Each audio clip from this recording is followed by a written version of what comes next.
देखो कौन आया। देखो मनीष भैया जिंदाबाद। मनीष भाई रोना नहीं है। नमस्कार, मैं हूं वीरेंद्र कुमार और आप देख रहे हैं नई सोच न्यूज। सत्य परेशान हो सकता है लेकिन सत्य कभी पराजित नहीं हो सकता है। यह शब्द जो है मनीष कश्यप जी के ऊपर 100% सत्यता के साथ बैठता है, क्योंकि मनीष कश्यप जी के साथ यही हो रहा है। मनीष कश्यप जी को लगातार जो है प्रताड़ित किया जा रहा है, लगातार जो है परेशान किया जा रहा है। देशवासियों, जहां तक कि आपको पता है कि मनीष कश्यप जी मदुरई के जेल में थे, मैं आपसे पूछना चाहता हूं, चेन्नई सरकार से, बिहार सरकार से, क्या मदुरई से डायरेक्ट ट्रेन बिहार नहीं आती है? आती है या नहीं आती है? मनीष कश्यप जी को देखिए किस प्रकार से प्रताड़ित किया जा रहा है।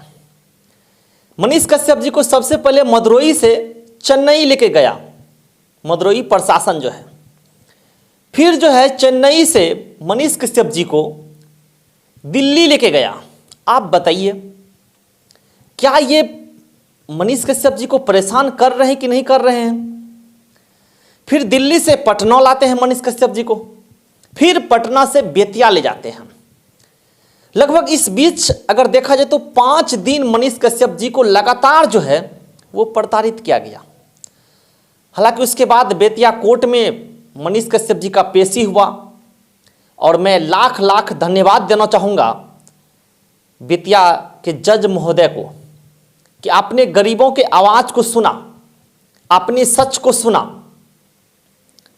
मनीष कश्यप जी की गलती सिर्फ यही है कि मनीष कश्यप जी सच बोलते हैं और शायद मनीष कश्यप जी को सच बोलने की सजा जो है वो बिहार सरकार दे रहे हैं। बिहार सरकार अक्सर कहते बीजेपी पे उंगली उठाते हैं कि बीजेपी जो है संविधान को नहीं मानते हैं, कानून को नहीं मानते हैं, अक्सर सवाल उठाते हैं। लेकिन आप क्या कर रहे हैं? बिहार के बेटे को तमिलनाडु में रखा जा रहा है। अरे सर, मैं मानता हूं कि गलती की है मनीष कश्यप, मैं मानता हूं आपकी नज़र में अगर दोषी है तो मनीष कश्यप दोषी है, लेकिन अभी उसे कोर्ट ने दोषी नहीं कहा है। फिर भी आप मनीष कश्यप के साथ देशद्रोह जैसा व्यवहार कर रहे हैं, जैसा कि मनीष कश्यप एक देशद्रोही है। मनीष कश्यप को मैंने पहले ही कहा कि गलती सिर्फ मनीष कश्यप का इतना है कि मनीष कश्यप सच बोलते हैं, गरीब के लिए लड़ते हैं। मनीष कश्यप का सिर्फ गलती इतना है, सरकार की नाकामियों को दिखाते हैं। मनीष कश्यप की गलती बस इतना है। चलिए, अगर गलती किए भी थे तो उन्हें बिहार की जेल में रखना चाहिए था, लेकिन नहीं, मनीष कश्यप जी को तमिलनाडु जेल में रखा गया। आप बताइए, वहां पे भाषा अलग है, खान पान अलग है, कैसे मनीष जी जीते होंगे? आज 4 महीनों से मनीष जी को काला पानी की सजा मिल रहा था। लेकिन मैंने कहा ना कि सत्य परेशान हो सकता है, सत्य कभी पराजित नहीं हो सकता है। यह देश संविधान से चलता है और प्रत्येक व्यक्ति को संविधान पर भरोसा रखना चाहिए। आज वही हुआ। कल मनीष कश्यप जी को बेतिया कोर्ट से राहत मिला और कहा गया कि आप इसे बेतिया में रखिए, लेकिन देखिए प्रशासन की नाकामी। प्रशासन जो है मनीष कश्यप जी को लेकर बेऊर जेल पहुंच जाते हैं, पटना पहुंच जाते हैं बेऊर जेल, और बेऊर जेल के प्रशासन जो है मनीष कश्यप को रखने के लिए तैयार नहीं होते हैं, क्योंकि कहा गया था जज महोदय के द्वारा कि आप इसे बेतिया जेल में रखिए।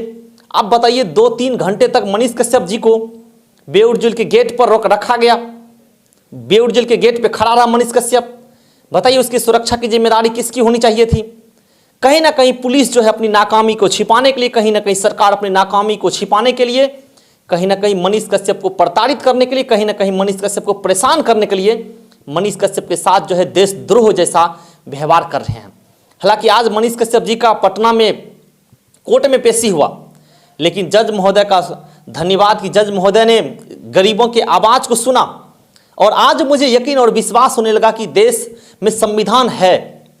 क्योंकि जब इस तरह के फैसले आते हैं, गरीबों के हक में फैसले आते हैं, सच के फैसले आते हैं, सच बताने वाले के स्वरूप फैसले आते हैं, तो लगता है कि कहीं ना कहीं देश जो है संविधान से चलता है, कहीं ना कहीं देश में कानून व्यवस्था है। आज मनीष कश्यप जी को सीधे तौर पे तमिलनाडु सरकार को फटकार लगाया, क्योंकि अब मनीष कश्यप बिहार में ही रहेंगे। जब तक मनीष कश्यप के सारे केस बिहार में चल रहे हैं, जब तक बेल नहीं मिल जाते हैं, तब तक मनीष कश्यप अब बिहार में ही रहेंगे। और उससे भी बड़ा थैंक यू जज महोदय को, क्योंकि आपने ये जो महोदय कहा कि अगर कुछ भी होगा तो यहाँ से मनीष कश्यप को वीडियो कॉन्फ्रेंसिंग के माध्यम से तमिलनाडु पुलिस इन्हें जो है अदालत में पेश कर सकते हैं। इस बात के लिए पूरे बिहार की तरफ से आपको महोदय धन्यवाद कि आपने गरीबों की आवाज़ को सुना। हालांकि अब मनीष कश्यप जी को बेऊर जेल में रखा जाएगा। कम से कम बेऊर जेल में रखा भी जाए तो कम से कम हम यह तो कह सकते हैं कि बिहार का बेटा बिहार के धरती पे आ गया। जिस गरीब के लिए लड़ रहे थे मनीष कश्यप, आज उनके धरती पर आ गए। जिस मजदूर के लिए मनीष कश्यप जी लड़ रहे थे, आज उस मजदूरों की धरती पर आ गए। बस हम आखिरी में यही कहना चाहेंगे, जब आप मदुरई जेल से लेकर चेन्नई गए, मनीष कश्यप जी को चेन्नई से दिल्ली गए, दिल्ली से मनीष कश्यप जी को जम्मू कश्मीर चले जाते। जम्मू कश्मीर में उनके पिता जो हैं, जो कि एक फौजी हैं, इस देश के रक्षा कर रहे हैं, सीने पे गोली खाने के लिए तैयार हैं। आप जो है मनीष कश्यप को उनके पिता से मिला देते, जब इतना ही आपको घुराने का शौक था तो। लेकिन कहीं ना कहीं इस बात से सीधी यही पता चलता है कि सरकार जो है मनीष कश्यप को कहीं ना कहीं प्रताड़ित कर रहे हैं। सरकार कहीं ना कहीं मनीष कश्यप को फिर से चेन्नई भेजने के फिराक में है। आपको यह वीडियो कैसा लगा आप कमेंट करके ज़रूर बताएं और चैनल को सब्सक्राइब करें। धन्यवाद।